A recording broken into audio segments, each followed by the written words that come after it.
Week 2 is fastly approaching us. Got games on tonight. It is Friday, the time I'm recording this. We got games on tonight. Real quick, I wanted to, before I discuss week 2 games coming up, I wanted to say, what did week 1 show us? Week 1 showed us that off-season narratives mean nothing. They mean absolute nothing.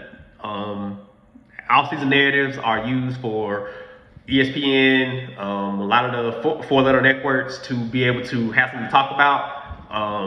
Off-season, there's nothing. There's literally off-season narratives mean nothing. Off-season for guys like me, the college football junkies who, you hear your casual fans, they just want to know who the quarterback is, who the head coach is. For me, I'm trying to find out who's going where. What the transfer portal looking like. I'm always looking at the transfer portal, looking at who's going in, who's going out. Real quick, I want to touch on the fact that NCAA has changed the transfer portal window. There is a single window. They have eliminated the spring window. I think that's great. I hated it. I know a lot of college coaches hated it. It was very frustrating, for guys just to leave, right before, after the spring game, guys would leave. That was frustrating. Now, they have a 10-day window. I think it's in January, but, I like it. I like this. I think they're going to have to vote on it. I think there's a vote coming, but it seems like this is going to get the green light to get greenlit. So I'm here for it. But week 1 shows off-season narratives mean nothing.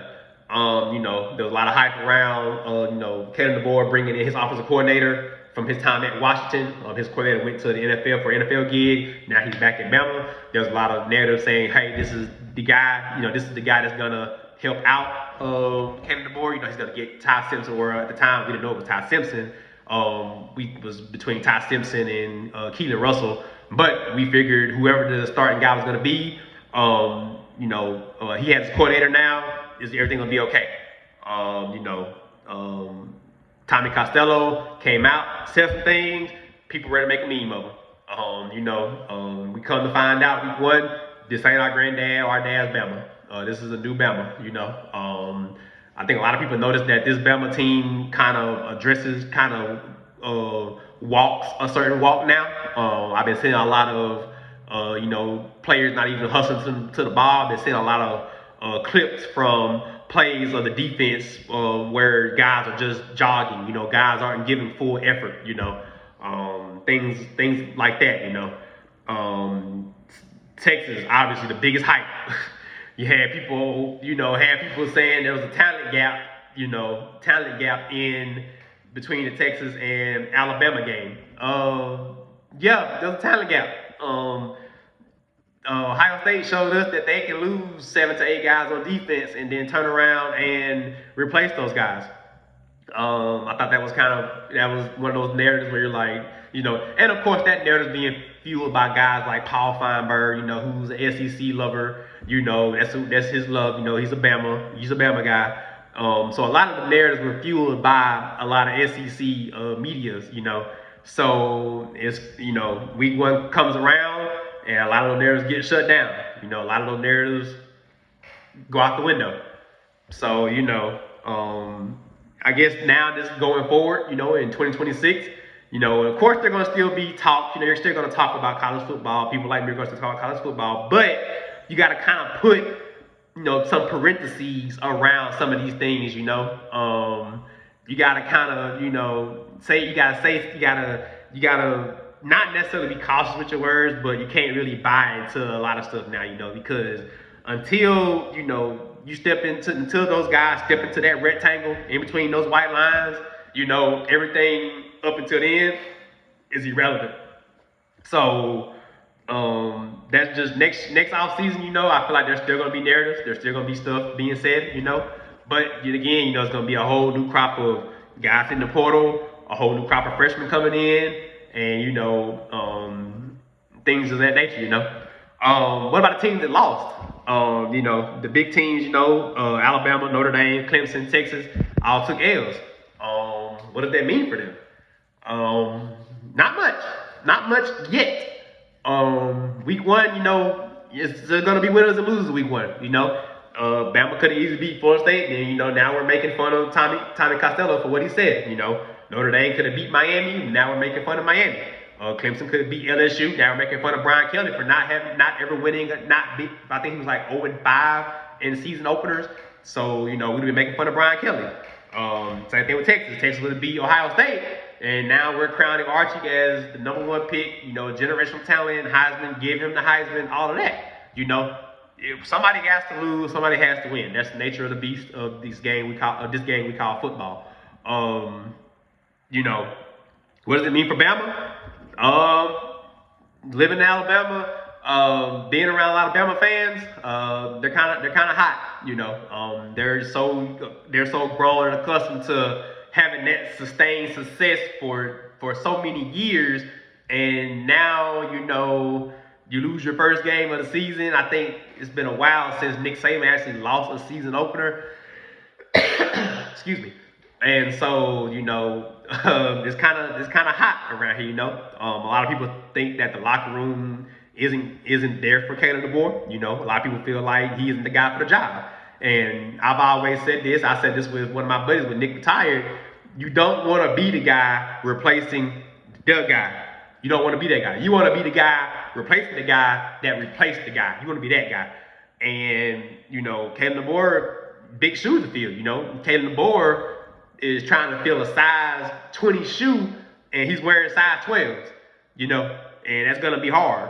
And so, you took a loss to a Florida State team. Only way this loss benefits you is if Florida State runs the table, makes it to the ACC championship, or say they finish third in the division and they only have, say, one loss maybe, and they make it to the playoffs. And then Alabama, if you can make it through the SEC conference play, and you only lose maybe another game, you lose, and now you got 2 losses, one to a good SEC opponent, and then another loss to a Florida State team that you hope is a good Florida State team.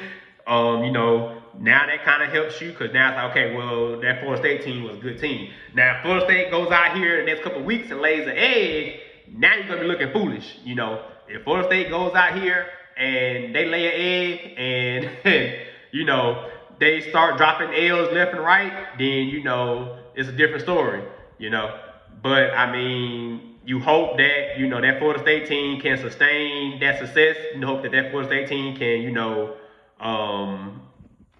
be a good team. They dominated you in the run game, so you're hoping that that's not just a fluke, hoping not just a week 1 fluke, So, Florida State has Kent State, they got Virginia, Miami, Pittsburgh, Stanford, Clemson, Wake Forest, North Carolina State, Florida.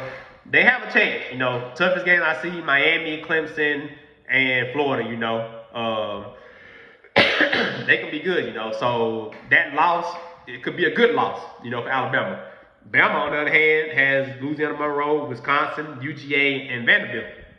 As we all know, Alabama came to town last year.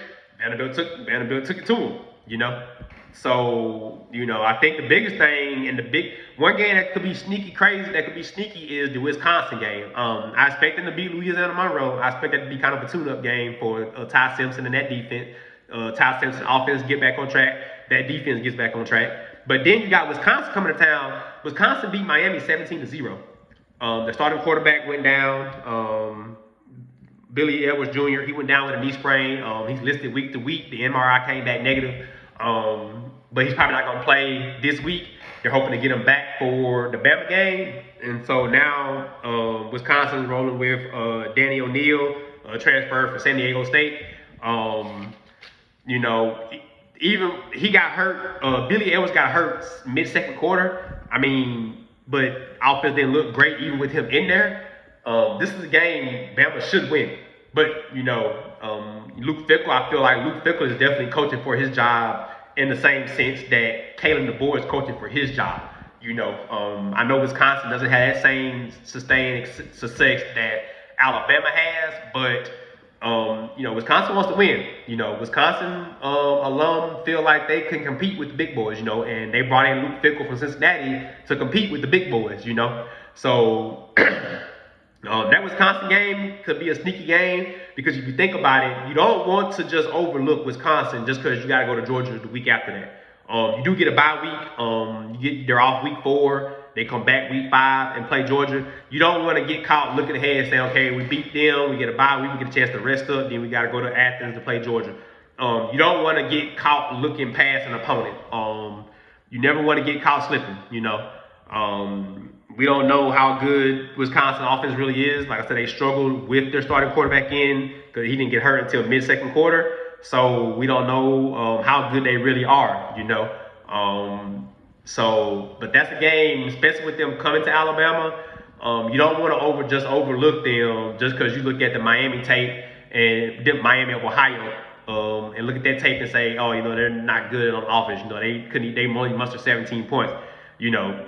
So I wouldn't too much look at that. You know, you only muster 17 points if you're an Alabama fan. You know, you can't really talk noise because you lost and only mustered 17 points, you know. And I know Miami, Ohio is different from Florida State. We know that. But just don't get caught looking ahead, you know. Yeah, it's going to be hard for Bama, you know. You can't afford another loss, you know. You can't afford another loss, you know. You got Georgia, Vanderbilt, Missouri, Tennessee, South Carolina, LSU, Oklahoma, Eastern Illinois, then you finish off with the Iron Bowl. You can lose. Bama's at risk for losing another 2 games. I'm just going to be 100% honest with you. They're at risk of having a 3-loss season. If you have a 3-loss season, I don't think you get into the playoffs. They're at risk of losing a 3-loss season. Notre Dame, same thing. But they're in a much peculiar predicament not being in a conference. You drop one more game, you drop another game, you go down. Now you got 2 losses in the L column. Can you afford that? You know, can you afford another loss? You know, I think they was hoping to get a win versus Miami, but it didn't pan out. So now you're sitting there wondering, can you afford another loss? It's gonna be hard. You know, it's gonna be hard for them to afford another loss. You know, I feel like they can't afford another loss. I feel like they have to win out at this point. I feel like they have to win out. They have no choice but to win out. My bad. Lost train of thought for a second. They have to win out. They have no choice but to win out. They got Texas A&M, Purdue, at Arkansas, at Boise State. Texas A&M, you know, that's gonna be a fight. You know, they do got Texas A&M at home, so you got home field advantage, but you know, how confident are you to not drop that game to Texas A&M? At Texas A&M, you know, I see them at Arkansas, Boise State, North Carolina State, USC, Boston College, Navy, Pittsburgh, Syracuse, and Stanford. Notre Dame could absolutely drop 2 games. You know, they could lose to Texas A&M, and that definitely puts their playoff hopes in jeopardy, you know. This is going to be a big week 3 game for them. They're off this week. They get Texas A&M next week. That's going to be a big game for them. You know, you can't afford to lose that game. You know, you dropped one to Miami. It was a close one. If this Miami team runs the table, that's considered a good loss. You know, they look at that as a good quality loss. So you're hoping that Miami looks good the rest of the way. But to handle your own business, you know, you can't lose to Texas A&M. You can't lose to Arkansas. You can't lose to USC. You know, you got to handle your business. You know, you handle your business, and then, you know, everything else take care of itself, you know. Clemson, next 4 games for Clemson, you got Troy, Georgia Tech, Syracuse, and North Carolina. Biggest thing, how are you going to bounce back, you know? Can they bounce back is the real question. I don't see Clemson losing another game. The only game that they potentially dropped is definitely that Georgia Tech game. They play Georgia Tech week 3. They got Troy this week. You think there's a tune-up game, kind of get them back on track. Offense was only able to muster 10 points. So you're kind of going to use this Troy game as kind of as a tune-up game, as sort of a, you know, trying to get your offense back in sync, you know. Then you got Georgia Tech. You gotta go to Decatur. You gotta go to Georgia Tech. So you go to Georgia Tech. Georgia Tech looking pretty good this year. They can run the ball really well.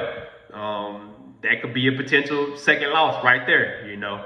After Georgia Tech, you got Syracuse, North Carolina, Boston College, SMU, Duke, Florida State, Louisville, Furman, then you end the year with South Carolina. They can definitely drop that Georgia Tech game. We just watched Bill Belichick in North Carolina get mollywopped, so you don't know what type of North Carolina team you're gonna get, but you got SMU. SMU looked pretty good, but I mean, it was East Texas A&M, you know. Then you got Duke, you got Florida State, who looks good, week 11, Louisville, and then Furman, then South Carolina in week 14. Clemson could probably have a second loss somewhere in here. It could either possibly come to Georgia Tech or possibly Florida State, or they could drop both those games. You know, now you're looking at a 3-loss Clemson team. You know, that probably doesn't get you to the ACC championship because you don't play Miami this year. So now we could possibly, now make the ACC championship. Now your hopes of making the playoffs. So now you got 3 losses, you might not get in. And you're just hoping that you got quality losses at that point. Then finally Texas. Texas, they dropped their opener. The hype train kind of slowed down. I think a lot of people were on the hype train, and I think the hype train has built. God damn it, mama. The hype train has built. You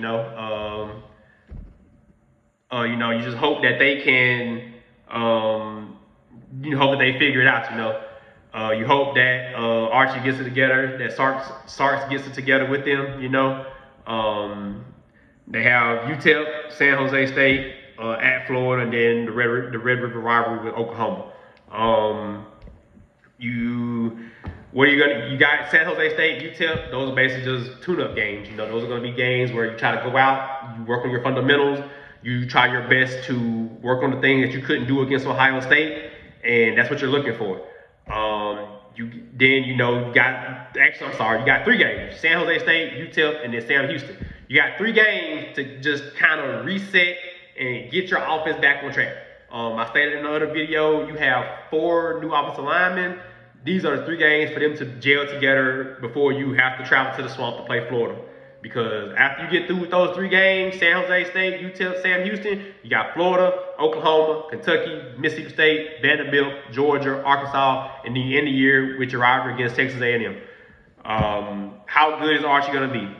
Defense, like I said, defense looked good. You only lost by a touchdown, 7-14. Defense looked good. It looks like they're going to be dependent on this defense. This defense might have to carry a load until Archie and the O-line can figure stuff out. So Bama, Notre Dame, Clemson, Texas. It's not over. Bama is going to get Bama and Texas definitely have a difficult road. Notre Dame, you probably can't afford another loss. You could maybe afford one more loss to maybe Texas A&M, and hopefully Texas A&M is a good team down the road, so that can turn into a quality loss. But you really don't want to have to lose another game if you don't have to. Same thing with Clemson. Clemson can probably afford one more loss, but having 3 losses probably kicks you out of the ACC championship game, and that definitely probably hurts your chances of making the college football playoff. I wouldn't panic. If your team lost, don't panic. It's just week 1. If someone has to lose, that's the nature of the beast. Someone's got to lose. Biggest thing, just focus on next week. We got week 2 football starting tonight. We'll be back covering those games. We have some it's pretty interesting matches tonight. We got some games on tonight. James Madison, Louisville. I remember James Madison last year. I think it hung like 70 on North Carolina. That was kind of like the nail for Mac Brown in North Carolina, was that James Madison game when they came into Chapel Hill and beat the brakes off them. A couple games on the night: Western Illinois, Northwestern, Northern Illinois, Maryland, Eastern Washington, Boise State. This is definitely a bounce back game for Boise State. Boise State got embarrassed down at South Florida. So this is going to be a game they try to bounce back with Eastern Washington. I don't think this Boise State team is going to make any noise this year. I see them being a bold team, and that's about it. Kind of hard for a school. I wouldn't call them a small FBS school, but a school at their caliber is kind of hard to replace talent when you get talent like they did last year. You had a generational running back come to your program. When you lose somebody like that, along with other pieces on the offense and defense, it's hard to replace those at a school like Boise State. Especially going up against the big boys. So Boise State be a bounce back game tonight. You hope against Eastern Washington, and then tomorrow, everything's rolling. I think the biggest matchup people gonna look at is that Oklahoma State Oregon game. Can Oklahoma State do the unthinkable? Can Oklahoma State can they beat Oregon? They travel to Oregon. Mike Gundy, I think his relationship with Oklahoma State, is it wearing out? As Oklahoma State are they getting kind of tired of, hey, Texas and Oklahoma gone, why aren't we winning the Big 12?